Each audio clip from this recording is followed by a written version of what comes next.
OK, has anyone sussed anything for Sunday? There's Devon and Exeter and Carlisle. James? Yeah, I got one at Carlisle, which is Knockhouse in the 4:30. Oh, he's laughing. Bit of thunderstorm.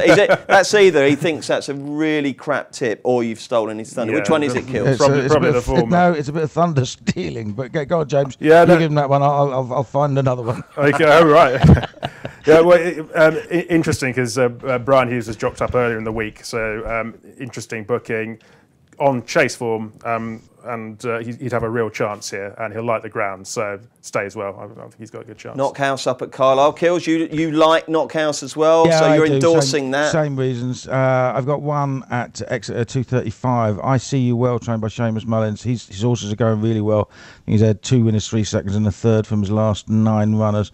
I See You Well started the season rated off 130. He's dropped £10 to 120, which he won off this time. Well, he won off last spring under Danny Sansom, who's back on board for the first time since. I think that has to go well. And I'm always nagging everyone to say the times of races. So if you want to back Knockhouse on Sunday, that's the 4:30 at Carlisle. Rob, anything for us on Sunday? Yeah, Exeter, I think it could be a good day for Colin Tizard. Silverhow, I was impressed with him when he won two runs ago. He was beaten at Sandown since, but I thought the 3:10 would be worth another chance for him. So Silverhound at 3:10 at Exeter. OK, 2 absolutely massive events, one ongoing, one coming up. US Masters first. James, I believe you've got a nice little position here, haven't you, going into round 2? Yes. Now, I've backed this... I keep forgetting how to pronounce his last name. It's Fuzane, is it? Tony Fuzane? Fuzane? Finau. Finau, sorry. Right. Well, so with your golf knowledge, my golf knowledge isn't that great. But I managed to back him. And I just wish I'd done it after he'd dislocated his ankle, because goodness knows what price I would have got then. I got 130 to 1. So well, you can't complain, can you? He's going very well after round 1. It was weird. It was like an action man, the way he just put his foot back in, wasn't it? Yeah. Very odd. Kills, how are you looking? Yeah, interesting. I was trying to get the proper leaderboard up, and I've got some absolute nonsense on here with. I've got. What are you trying to tell us? Are you having a long look down to find your best type, or have you got one for us? No. I like it the scattergun out, don't I? You know, so I've got a couple up there. Hadwin and Patrick Reed. Obviously, the main one, Bubba, wasn't so good. Early days. Yeah. Rob, what have you got for us for the Masters? Who's going to win it?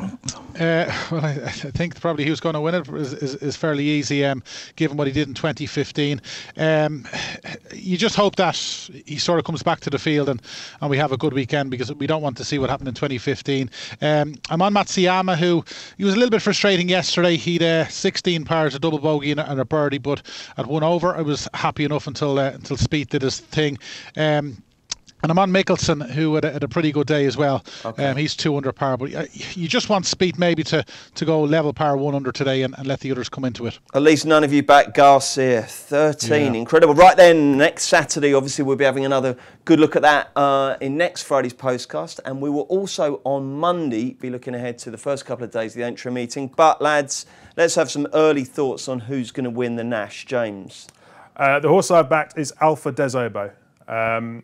If you look at his form, certainly from last season, I think he was 4th in the RSA.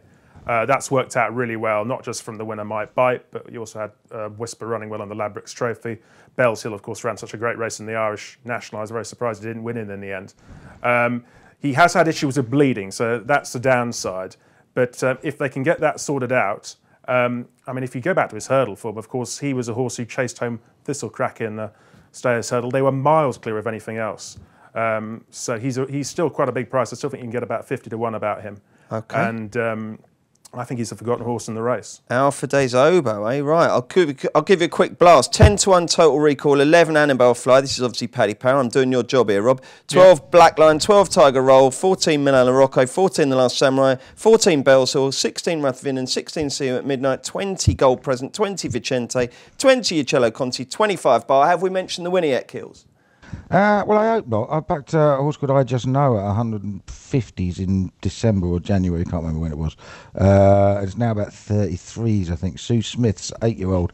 I know they say national form is quite interesting, in the other nationals. I don't think they included the North Yorkshire Grand National, which is the one he won at Catterick.